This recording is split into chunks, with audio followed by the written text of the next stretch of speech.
बिस्मिल्लाहिर्रहमानिर्रहीम। फॉरवर्ड कहूटावाद। हवेली के मेरे शेरों, हवेली की मेरी शेरनियों, हवेली के फॉरवर्ड कहूटा के मेरे भाइयों बहनों, बच्चों, बुजुर्गों, बहनों, माओ, बेटियों, आप सबको कश्मीर के बेटों मोहम्मद नवाज शरीफ और मोहम्मद शहबाज शरीफ का सलाम। और आपको आपकी बेटी, फॉरवर्ड कहूटा की बेटी बिनते कश्मीर मरियम नवाज शरीफ की तरफ से अस्सलाम अलैकुम। चौधरी मोहम्मद अजीज साहब, अल्लाह ताला के, ये कौन है? माइक प्लीज, माइक बंद कर दें पीछे से, दूसरा माइक बंद करें, मुझे बात करने दें। चौधरी मोहम्मद अजीज साहब, अल्लाह ताला के फजलो करम से आपको मुबारक हो। 25 जुलाई का इंतखाब आप अल्लाह के फजल से आज जीत गए हैं। और मैं, हवेली वालों, आज मैं इतनी हैरान हुई, इतनी इम्प्रेस हुई, क्योंकि चौधरी मोहम्मद अजीज साहब यूं हाथ उठाते हैं तो मजमा उठ जाता है, हाथ नीचे करते हैं तो सब नीचे हो जाते हैं। मैंने कई सैकड़ों जलसे किए, मगर इतना नज्मो जब्त मैंने कभी नहीं देखा। और जिस तादाद में आज के कामकाज छोड़कर मेरी माएं, बहनें, बेटियां आज इस जलसे में तशरीफ लाई हैं, मैं दोनों हाथों से आपको सलाम करती हूं। आप सबको मेरी तरफ से बहुत बहुत प्यार। मैं भी चाहती हूं कि मुझे भी ये आ जाए कि मैं हाथ ऊपर करूं तो सब लोग खड़े हो जाएं, हाथ नीचे करूं तो ठहरो, जरा आजमा के देखूं, आजमा के देखूं, मजा आ गया। आज मैं सबसे पहले, क्योंकि मैं एलओसी पे खड़ी हूं, मैं एक ऐसी जगह पे खड़ी हूं जिसके 3 अतराफ पे एलओसी है, तो मैं सबसे पहले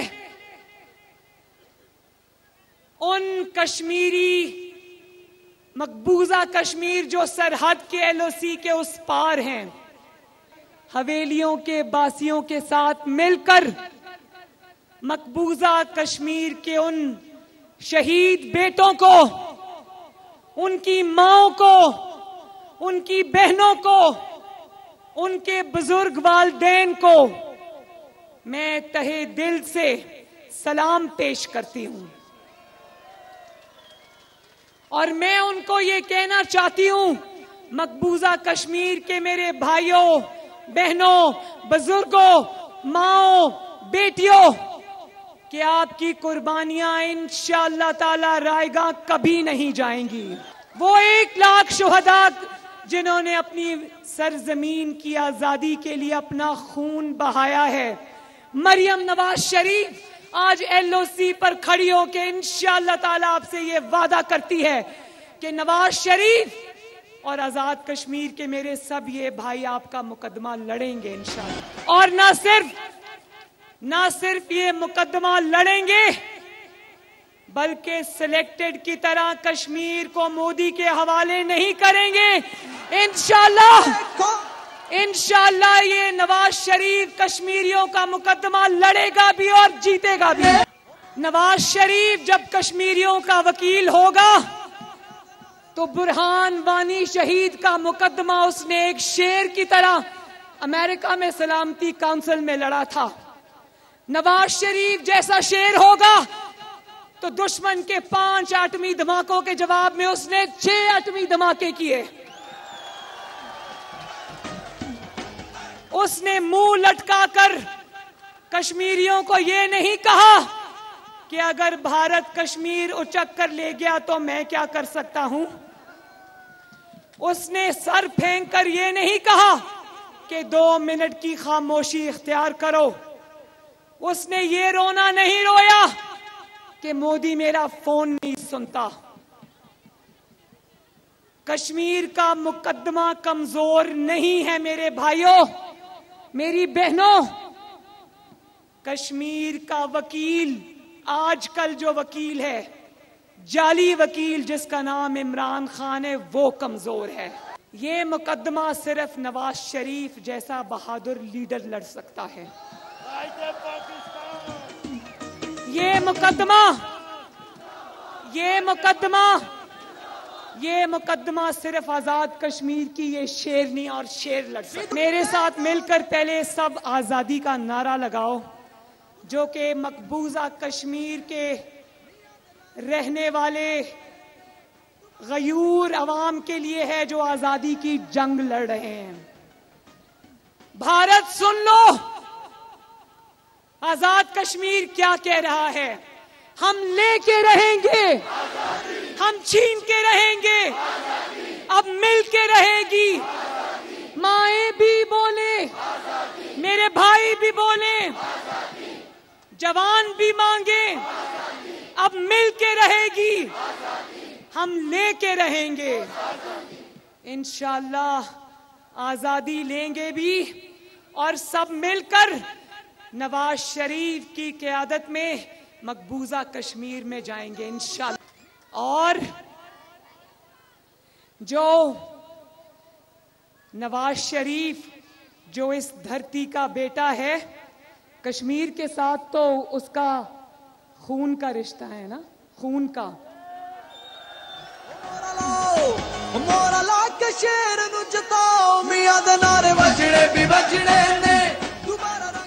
मेरे कश्मीरी बहन भाइयों, नवाज शरीफ सिर्फ आपका शेर लीडर ही नहीं, उसका आपके साथ खून का रिश्ता है, मां की तरफ से भी और बाप की तरफ से भी। जी लगाएं, कौन सा नारा लगाएं? नारा लगाऊंगा, नवाज शरीफ के वारिस तो आपने कहना है कश्मीरी जिंदा है। शरीफ के वारिस, नवाज शरीफ के वारिस। और उसी नवाज शरीफ को तुमने गद्दार कहा, जिसने बुरहान वानी का मुकदमा लड़ा, जिसने 6 एटमी धमाके किए, उसको तुमने गद्दार कहा। अगर वो गद्दार है तो हम सब गद्दार हैं।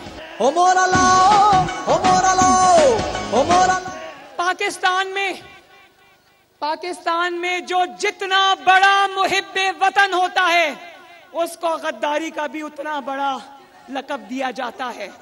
तो जिसको गद्दारी का लक़ब मिले, गद्दारी के लक़ब बांटने के लिए, चोरों का लक़ब बांटने के लिए, डाकू का लक़ब बांटने के लिए हमने बहुत सारी फैक्ट्रीज खोल रखी हैं।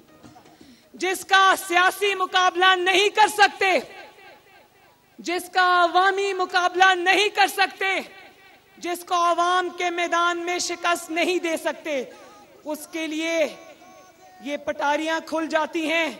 कहीं से गद्दार का लक़ब निकलता है, कहीं से चोर का लक़ब निकलता है, कहीं से डाकू का लक़ब निकलता है। तो मेरे कश्मीरी भाइयों, ये बात याद रखना, पाकिस्तान में जिसको गद्दार का लक़ब दिया गया, वो उतना ही बड़ा मुहिब्बे वतन है। और गद्दारी के फतवे बांटने वालों, देखो आज उसी मुहिब्बे वतन नवाज शरीफ की बेटी हजारों मील का सफर तय करके एलओसी पर खड़ी है। और नहीं, आपका शुक्रिया, आपका शुक्रिया चौधरी मोहम्मद अजीज साहब, आपका शुक्रिया कि आज आपने मुझे इतने खूबसूरत लोगों से मिलने का मौका दिया। और फिर उसके बाद मैं सरहदों पर खड़े पाकिस्तान की फौज के उन मुहाफिज बेटों को भी सलाम पेश करना चाहती हूं जो किसी भी सियासत से बालातर होकर अपने वतने अजीज के दिफा के लिए सरहदों पर खड़े जाने हथेलियों पर लेकर अपने वतन का मुहाफिजा कर रहे हैं, मुहाफिज बने हुए हैं, अपने वतन की हिफाजत कर रहे हैं। मेरे फौजी बेटों, मेरे फौजी भाइयों, मैं आप सबको एलओसी पे खड़े उन तमाम पाकिस्तानी फौजियों को, पाकिस्तानी मिट्टी के बेटों को दोनों हाथों से सलाम पेश करती हूं। दिल्ली तक करेगी मौज, दिल्ली तक करेगी मौज, दिल्ली तक करेगी मौज। और मुझे खुशी है कि मैंने अपने जलसों का आगाज और उनका जो दरमियान था और आज मेरे जलसों का, मेरी कैंपेन का अल्हम्दुलिल्लाह आखिरी दिन है। आज 13 दिन हो गए मैं कश्मीर हूं, घर नहीं गई वापस। मैंने घर क्यों जाना था, मैं तो अपने घर में खड़ी हूं। और मुझे इस बात की खुशी है कि मैंने किसी पैसों वाली मशीन के पास जलसा नहीं किया। कल मैं बाग में गई, उसी बाग में मुझसे एक दिन पहले अपनी नई नवेली एटीएम के पास इमरान खान ने आकर जलसा किया था। तमाम तर सरकारी इखराजात के बावजूद उस जलसे में बाग के लोगों ने जाने से इनकार कर दिया। और जब मैं बाग गई, यकीन जानो हवेली वालों, मेरा ऐसा इस्तकबाल किया बाग वालों ने कि मैं सारी जिंदगी नहीं भुला सकती। और सुनने में आया है कि बाग में, क्या नाम है उनके कैंडिडेट का जिनको वो उठाकर इस्लामाबाद से स्मगल कर आजाद कश्मीर ले आए हैं, तनवीर इलियास साहब, ऊपर इल्जाम लगा है कि उन्होंने एक ऑफिसर को 1 अरब रुपए की रिश्वत दी। कश्मीरियों, मुझे एक बात बताओ, जो आपके वोट को 1 अरब रुपए में खरीदने की कोशिश करे, क्या वो गीदड़ आपका लीडर हो सकता है? और जानते हो 2016 में जब नवाज शरीफ साहब वजीर आजम थे, तो यही सरदार तनवीर इलियास साहब, इन्होंने मुस्लिम लीग नून से सेनेट का टिकट मांगा और ये मुस्लिम लीग नून ज्वाइन करना चाहते थे। इन्होंने नवाज शरीफ साहब को पैगाम दिया कि मैं 50 करोड़ रुपया पार्टी फंड में देता हूं, मुझे सेनेट का टिकट दें। नवाज शरीफ साहब ने वापस पैगाम दिया कि नवाज शरीफ टिकट देता है अपनी जमात को, बेचता नहीं है। और कश्मीर के अवाम आज ये पूछ रहे हैं कि रिश्वत पकड़ने वाले को, रिश्वत लेने वाले को तो आपने पकड़कर नौकरी से बर्खास्त कर दिया, उसने रिश्वत दी है, जो रिश्वत देकर खरीदने वाला है वो आज इमरान खान के साथ स्टेज पर क्यों बैठा है? पहले वर्ल्ड कप जीतकर भारत को इतना हौसला दिया कि वो मकबूजा कश्मीर का स्टेटस चेंज कर ले। फिर तुम्हारी वजीर ने जब तुम्हें झंडा पकड़ाया आजाद कश्मीर का, तो तुमने उस झंडे को हाथ लगाना भी मुनासिब नहीं समझा। आज तुम आजाद कश्मीर को पाकिस्तान का सूबा बनाकर आजाद कश्मीर से उसका झंडा भी छीनने आए हो। फॉरवर्ड कहूटा वालों, हवेली वालों, मैं आपको खबरदार करने आई हूं कि ये फैसला हो चुका है कि आपके इलेक्शन पे चोरी डाका डालकर अपना कठपुतली वजीर आजम यहां पर लाकर आपसे आपकी आजादी, आजाद कश्मीर की आजादी, आपकी पहचान, आपका तशख्खुस छीना जाए, आपसे आपका झंडा छीना जाए, आपसे आपकी सरजमीन छीनी जाए और आपको पाकिस्तान का सूबा बना दिया जाए।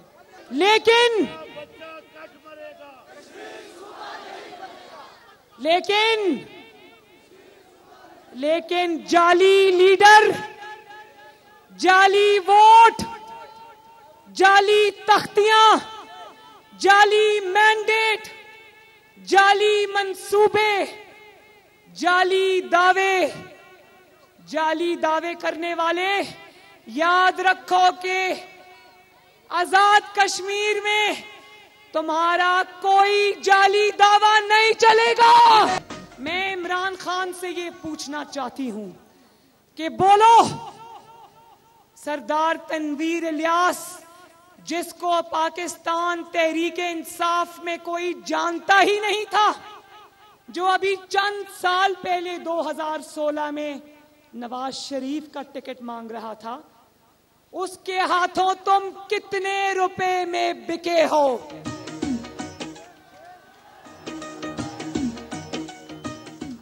मैं पूछती हूं इमरान खान, तुमने इस नई नवेली एटीएम से कश्मीरियों का वोट कितने रुपए में खरीदा है?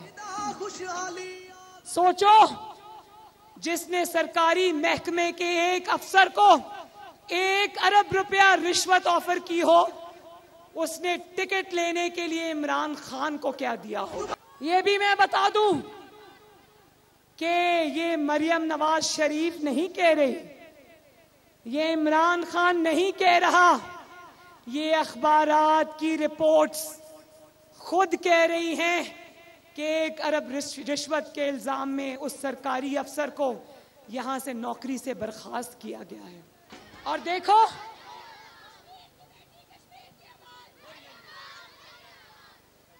देखो अभी मईशत की बात करती हूं, पहले जरा क्योंकि एलओसी पर खड़े हैं तो पहले कामयाब तरीन खारजा पॉलिसी की बात करते हैं। कश्मीरियों, आपका मुकदमा तो इमरान खान ने क्या करना है, क्या लड़ना है। हमारी कामयाब तरीन खारजा पॉलिसी के 3-4 नकात जरा देखो। नवाज शरीफ को मोदी का यार कहने वाले, जब तुम्हारी बारी आई तो कश्मीर मोदी की झोली में फेंक कर आ गए,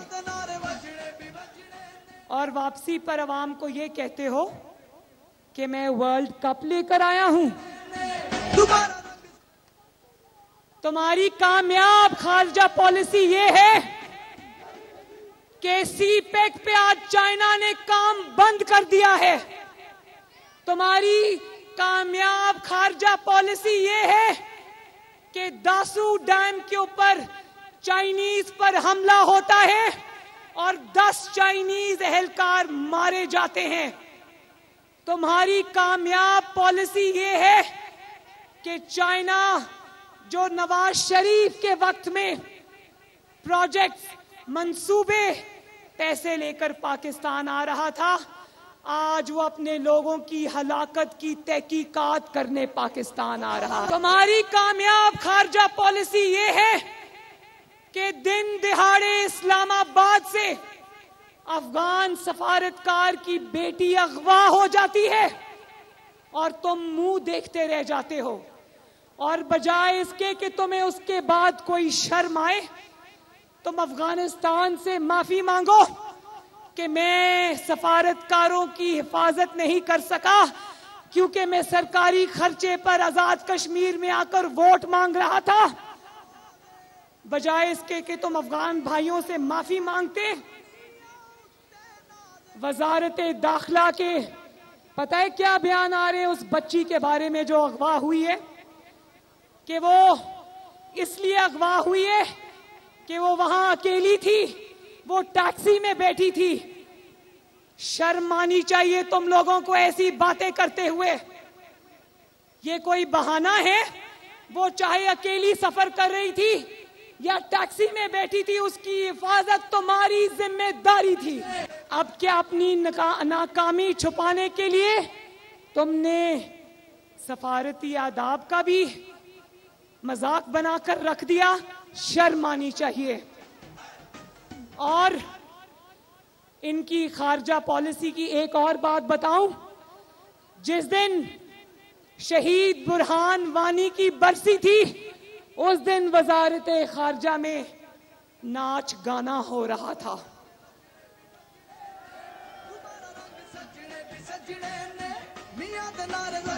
कोई मेरे कश्मीरी भाइयों, कोई एक मुल्क का नाम बता दो, दोस्त मुल्क का नाम बता दो कि कौन दोस्त मुल्क है जो आज इस नालायक और नाअहल सिलेक्टेड हुकूमत के साथ खड़ा है। कोई एक मुल्क का नाम आता है? और अब मईशत का हाल सुन लो जरा प्लीज, मईशत का भी हाल सुन लो।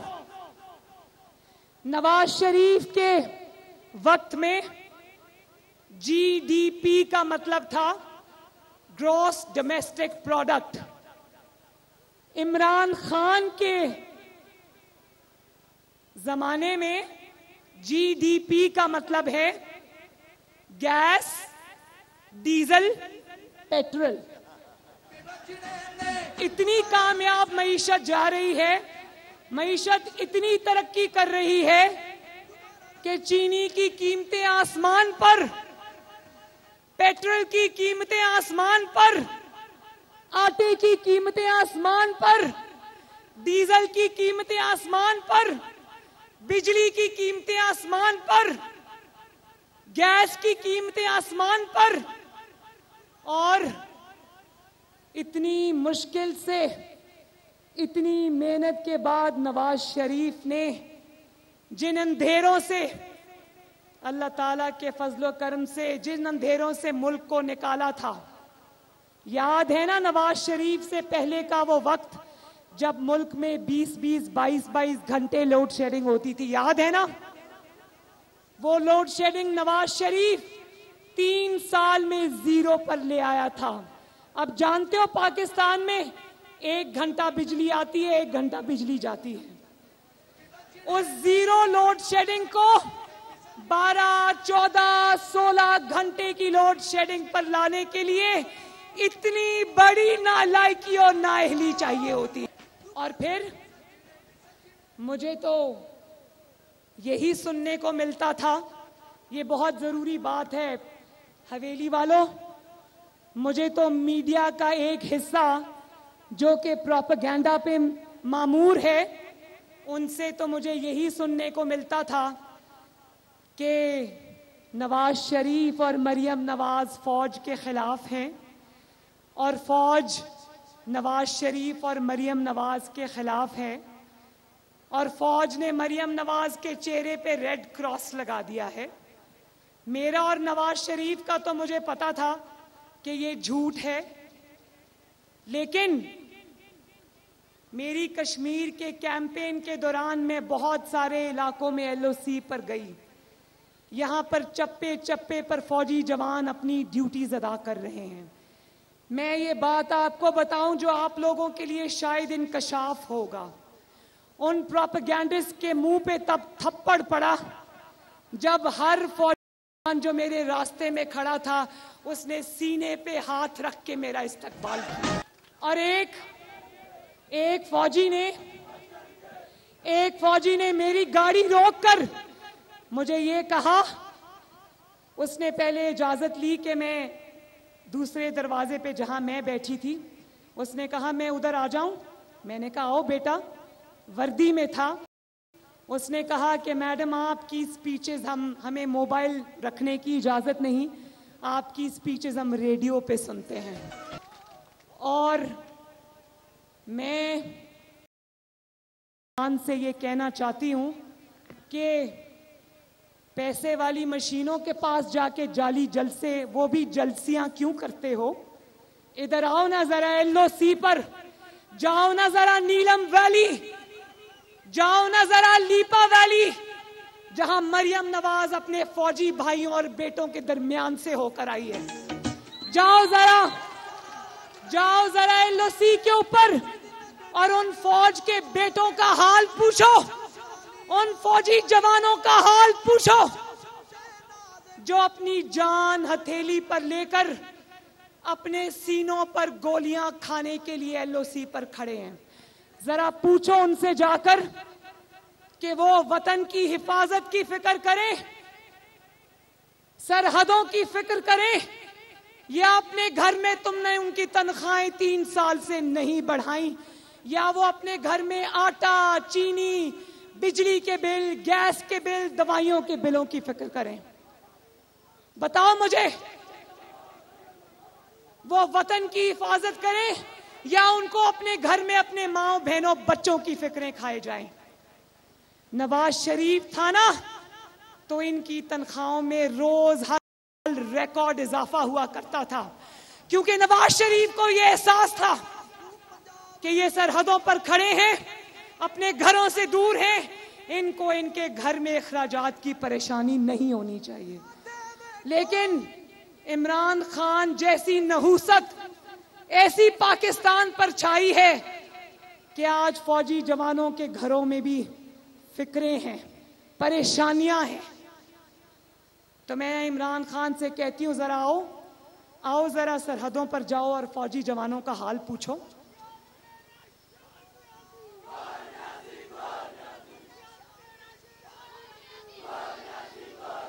लेकिन बच्चों, शेर जवानों, मेरी एक बात याद रखना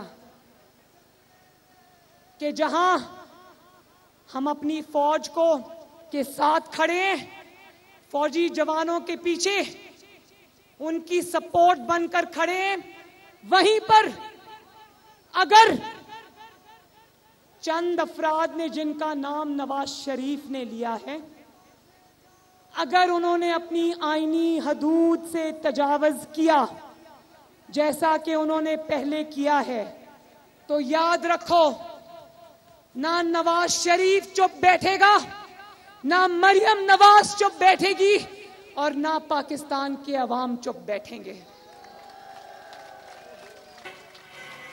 अगर फौज के इदारे का नाम इस्तेमाल किया, उसको सियासत की नजर किया, उसको अवाम के दरमियान में लाकर खड़ा कर दिया, तो याद रखो, अपने फौज की इज्जत की खातिर, पाकिस्तानी और कश्मीरी अवाम के वोट की इज्जत की खातिर, आईने पाकिस्तान की सरबुलंदी की खातिर नवाज शरीफ भी बोलेगा, मरियम नवाज शरीफ भी बोलेगी। चाहे तुम मरियम नवाज को नैब में बंद कर दो, चाहे तुम पहले की तरह मरियम नवाज शरीफ को सजाए मौत की चक्की में डाल दो, चाहे तुम नैब के बाहर खड़े होकर मरियम नवाज शरीफ पर गोलियां बरसाओ या पत्थर बरसाओ, जहां आईने पाकिस्तान की बात आएगी, जहां अवाम के हक के हुक्मरानी की बात आएगी, मरियम नवाज ना डरेगी ना घबराएगी इंशाल्लाह। तो भाइयों, फर्क सिर्फ इतना है, मेरी बहनों, एक मैंने आपसे अभी बहुत जरूरी बात करनी है। फर्क सिर्फ इतना है कि इमरान खान नामी एक शख्स ने, अगर मैं आपको नवाज शरीफ और इमरान खान का मेरा दिल नहीं करता एक ही लाइन में 2 नाम ये वाले इकट्ठे लूं, इमरान खान की इतनी औकात नहीं है कि नवाज शरीफ के साथ उसका नाम भी लिया जाए, क्योंकि आज 3 साल के शेम पेज के बावजूद नवाज शरीफ वहां बैठा है और यहां पर इमरान खान उसका नाम ले लेकर दिन रात हलकान होता रहता है। अगर तुमने 3 साल के इक़्तिदार के बाद नवाज शरीफ की तस्बीह पढ़नी थी, तो फिर तुम्हें वोट चोरी करके पाकिस्तान के अवाम के वोट पर डाका डाल के ये नामोशी और शर्मिंदगी अपने माथे पर लिखवाने की क्या जरूरत थी? आज वो वहां लंदन में बैठकर इमरान खान को यहां शेम पेज के बावजूद हर इलेक्शन में वहां से बैठ के इसके घर में घुस के इसको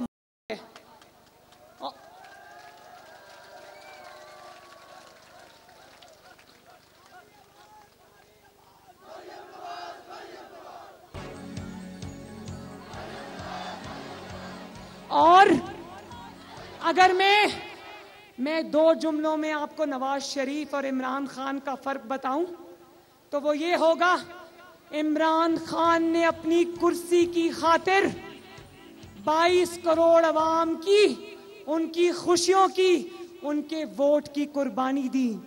और नवाज शरीफ ने, फॉरवर्ड कहूटा वालों, नवाज शरीफ ने 22 करोड़ अवाम के हक के हुक्मरानी की खातिर अपनी कुर्सी की कुर्बानी दे दी,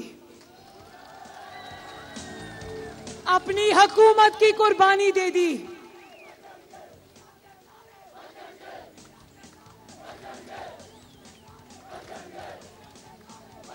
आओ नवाज शरीफ की सियासत को खत्म करने वालों, आओ देखो कि आज एलओसी पर खड़ा नौजवान क्या नारा लगा रहे हैं। वो कह रहे हैं मियां दे नारे वजनगे। इंशाल्लाह, इंशाल्लाह। तो मेरी माओ बहनों, मेरी बहनों, मैं आपसे ये कहना चाहती हूँ, मेरी माओ बहनों बेटियों, जिस तरह आज आप लोग अपने घर को छोड़ के मेरे जलसे में शिरकत करने आए हो, इसी तरह हाथ उठाएं और मेरे साथ वादा करें कि 25 जुलाई को अपने घरों में कोई नहीं बैठेगा, क्योंकि 25 जुलाई को सिर्फ इलेक्शन का दिन नहीं है, इसमें आपकी इज्जत और खुद मुख्तारी और तरक्की का फैसला होना है। और तरक्की में सबसे बड़ा हाथ पाकिस्तान और कश्मीर की माओ बहनों बेटियों का होगा इंशाअल्लाह। कोई अपने घरों में ना बैठे, कपड़े भी धुल जाएंगे, खाना भी पक जाएगा, सफाई भी हो जाएगी, पहले वोट डालकर आना है, ठीक है? और फिर मैं अपने शेर जवानों से मुखातिब हूं,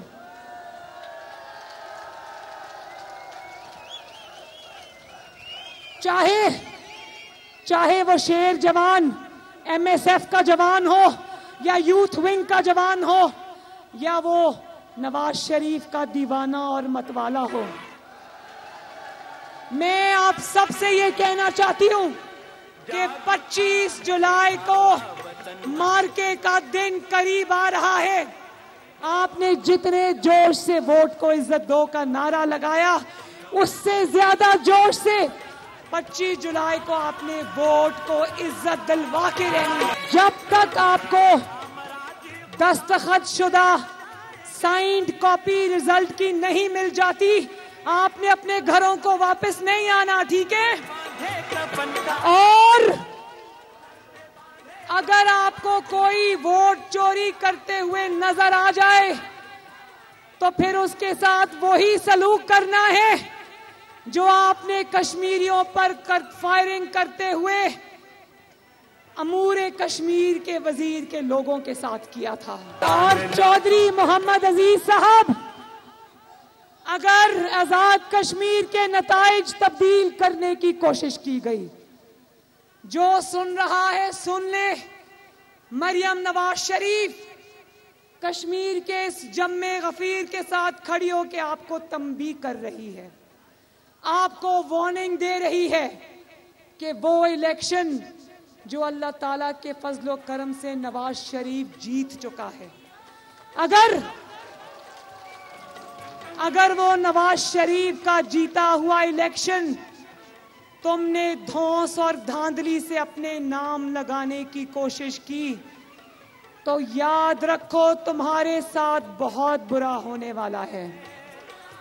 फिर जैसे चौधरी अब्दुल अजीज साहब ने कहा कि फिर फॉरवर्ड कहूटा उठेगा, हवेली उठेगी, और हो सकता है कि मरियम नवाज आपको शायराए दस्तूर पे पहुंचने की कॉल दे। ये जो मेरे मीडिया के हजरात कवरेज कर रहे हैं, मैं इनसे रिक्वेस्ट करती हूँ कि ये रुख जरा कैमरों का अवाम के इस जम्मे गफीर की तरफ करें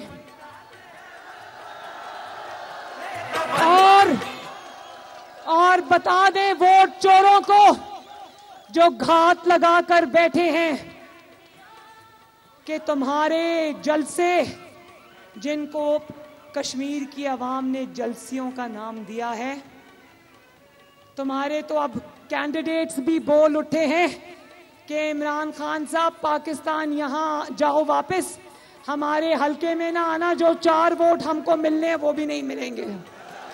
अपने नाकाम तरीन सरकारी जलसों के बाद अगर तुमने कश्मीर का इलेक्शन चोरी करने की कोशिश की तो ना आजाद कश्मीर मानेगा, ना नवाज शरीफ मानेगा, ना मरियम नवाज नताइज को मानेगी। ये इलेक्शन मेरी बहनों और भाइयों, मेरे बच्चों, ये इलेक्शन आपने मुस्लिम लीग नून के वर्कर की तरह नहीं लड़ना, ये इलेक्शन आपने एक मर्द मुजाहिद की तरह लड़ना है। ये इलेक्शन आपने आजाद कश्मीर की बेटी होने के नाते लड़ना है। तो आखिर में मेरे साथ नारे लगा दो, आजाद कश्मीर के मेरे प्यारे लोगों, ये नारा लगा दो, चौधरी मोहम्मद अजीज तेरा अजीज मेरा अजीज, हवेली जिंदाबाद, बोलो हवेली, फॉरवर्ड कहूटा, नवाज शरीफ, नवाज शरीफ। और आखिर में मेरे साथ एक नारा जिसको लगाते हुए मेरे रोंगटे खड़े होते हैं, क्योंकि मैं भी कश्मीर की बेटी हूं, आप भी कश्मीर की बेटियां हो, आप भी कश्मीर के बेटे हो। रोंगटे खड़े कर देने वाला नारा जिसमें हम कहेंगे, नाराए कश्मीर जिए कश्मीर, नाराए कश्मीर जिए कश्मीर, जिंदाबाद हवेली जिंदाबाद।